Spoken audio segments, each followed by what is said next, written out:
What's good, y'all? It's your boy Kool Aus, and you're tuned into Tidewater Waves. Bow. Yeah, appreciate it. Appreciate you coming out, man. And thanks for having me. So yeah, we'll get straight into it. Tell us a little more about your background, who you are. All right, well, Kool Aus was born in Chesapeake, Virginia. Raised in Northern Virginia. I'm a graduate of Norfolk State University with my degree in communications. I'm the creator of the Mixed Talk Show on YouTube. It's a talk show that's bringing black culture to, this pop universe, this popular culture of today. And yeah, we just trying to make it big. Okay, dope. So yeah, we'll get right into that. Okay. Since you mentioned that, tell the people more about the mix. What is it? Who's a part of it? What do you all do? All right, so the Mix is a talk show. I like to call it a media group, but we're really a talk show, but we do more than just that. I started it a year ago. We're going on 2 years in December 15th. We're trying to bring a positive light into, the black community. Like, we're trying to show people and break like stereotypes of young African American people. Like, we want people to know that, hey, these young people today, they do care about the world. They can work together. People of color can work together. We have this stereotype that we don't support each other, especially in Virginia. Right. So it's like we're breaking that because we're all people of color. We're all from Virginia. We all have our individual endeavors, but we all come together to, create this platform where we help, other artists and other creators come together. Okay. So you created it. Yeah. Okay. How did that vision come about? Man, all right, so it really started my freshman year of college. I wanted like a Saturday Night Live type show. Like, I wanted to do funny skits and all that. But, growing up in, the college environment, you kind of see things differently. So a year later, I was like, man, I don't even want to do the funny stuff no more. It's really no talk show out here, especially for young people. Like, we have talk shows that I do look up to, like The View and The Real and The Talk and all that, but those are like middle-aged to, older adults, like in their 30s, 40s, but there's no talk show for like 20-year-olds. Yeah. So I was like, man, somebody needs to start that. And then especially you always with talk shows, you have that one token black person, but you don't have a full cast. Yeah, you don't have a full cast of black people. And with my show, I like that I have a full color, a full cast of black people, because it's showing you different types of black people and different type of backgrounds that we come from, to show like pop culture that we're all not the same type of black person. Right. Okay. That's dope, man.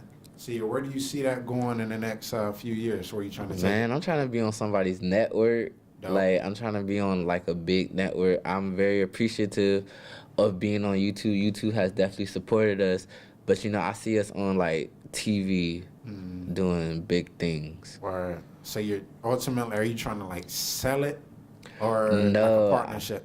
Yeah, it definitely has to be a partnership. I want to be involved on screen and off screen, so I definitely wouldn't sell it, because me and my team, we definitely put in the work, and we don't want anybody to take what we have and try and make it their own. Recreate it. Yeah, so definitely be a partnership. Right. Okay. See, I feel like that's important, man. Just you're talking very business minded. Yeah. We have a lot of artists up here, but to have you come up here and just talk about media education, and actually really wanting to take it to the next level, selling, all of that type of stuff. So that's dope. We appreciate you. Yeah, thank you. I appreciate y'all, man. Yeah. So we're gonna go back a little bit, segue into your background. You said you're from Northern Virginia. Yeah. Yeah. Tell us a little bit more about that area. Okay, so Northern Virginia, it's definitely a culture shock from being down here. It's basically the city, like, because we're so close to DC. So living there is like fast paced, when I moved there, I'm originally from Chesapeake, so when I moved up there to live with my dad, I kind of had to get used to everything. Like, how old were you? I was like 13. Okay. So I had to get used to like the slang and like how they dress up there. So it was definitely a culture shock, but I got real used to it. So I like it up there. Right. Okay. Small. How would you compare the media culture scene up there to down here? Up there, I would have to say everybody supports each other more. Mm-hmm. Like up north, it just seems like everybody wants everybody to win. When down here, not to get you wrong, like it's some people that do want people to win and like they help each other with success. But down here, it's like everybody has like a vendetta, like where they feel like they don't need to help each other. And like I was always taught, it takes a village to raise somebody. So yeah, somebody, anything. Yeah, so with your craft, you need a team. You need people that support you. You can't do everything by yourself. So yeah, so up north is definitely, they support more. They support faster than down here. Okay. So how'd you end up back here? Was it like school, or you were planning on moving back anyway? Well, my family is originally from here. Like my mom and all that still lives down here. So I knew I didn't want to go to school down here. I wanted to go to Howard, but my dad was shout out to Howard. Yeah, shout out to Howard, man. I wanted to go to Howard so bad, but my dad was like, that's too close to home. Wow. And I always knew I wanted to go to a HBCU because I was growing up, I was obsessed with Reruns from a Different World. And I was like, man, I gotta go to a HBCU. If it's like anything like Hillman, I definitely need to go. Yeah. So I was thinking, like, man, I want to be far away from home, but not too far. So I was like, all right, my mom went to Norfolk State, and she liked it. So I was like, I'm going to try Norfolk State out. So I went there, and I just love my experience at Norfolk State. Okay. Yeah. Yeah, so, that's an important piece you brought up, just about Hillman being an inspiration to you. And that just kind of correlates to what we're talking about, just with, we need more people behind the camera. Exactly. More content creators. It's a lot of talent, people doing things out here, but to kind of facilitate, I feel like we definitely need a lot more people like you.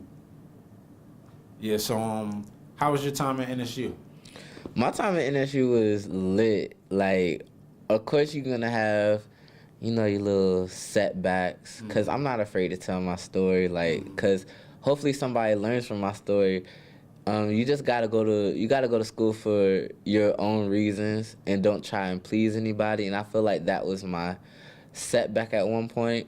I tried to go for like my father's sake. Like he wanted me to be a computer science major just because I'm good with computers, but I hated computer science. Word. Hated computer science.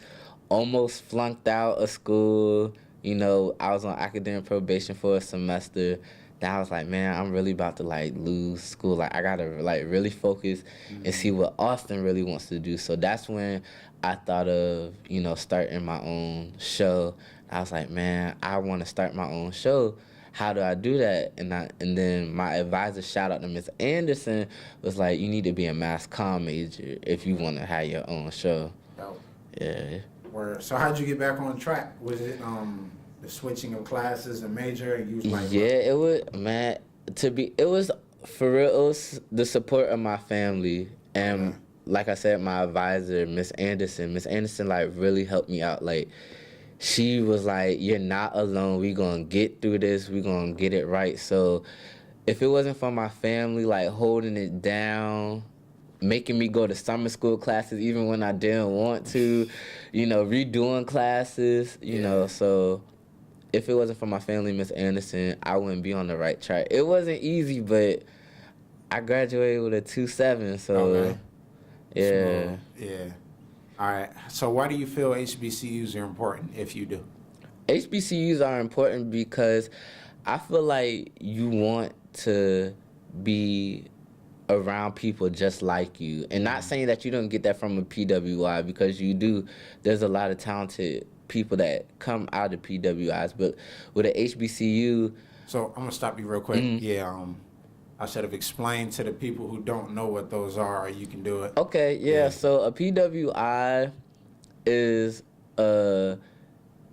it's schools such as like George Mason, ODU. What does it stand for?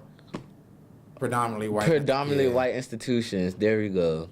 It stands for predominantly white institutions. HBCUs are historical black colleges and universities. Yeah. HBCUs were made for our people, and I know it's going to be a lot of people because I don't know if you're on Twitter, but the HBCU versus PWI conversations that happens like every 2 weeks. Every 2 months. So a lot of people be like, oh, little do y'all know white people make HBCUs, and that might be true. That's fine, but the sole purpose was for, at that time, black people couldn't get into these PWI schools. So they made a school just for us to learn, to get an equal education. And I feel the history of that is just so important for our people because so many people have fought for us to get the same equal education as, you know, majorities. So to go to an institution where I know I can get the same education as a person of a lighter hue. You know, even though people love to say, oh, a HBCU education won't get you anywhere, which is false. Yeah. Which is very false. I just love being around my people. I love, you know, I just love being black. I love supporting all black things. And I know at my school, of course, and I'm pretty sure you can speak at Howard, the students care, the faculty care, you know, financial aid might not care, but I feel like that's the same across the board. Right, There's but always something going on in financial aid. Right, financial aid is famous at HBCUs, but now on a serious note, I just feel like HBCUs are very important. It teaches you things about your culture that, you know, you can't get anywhere else. Right.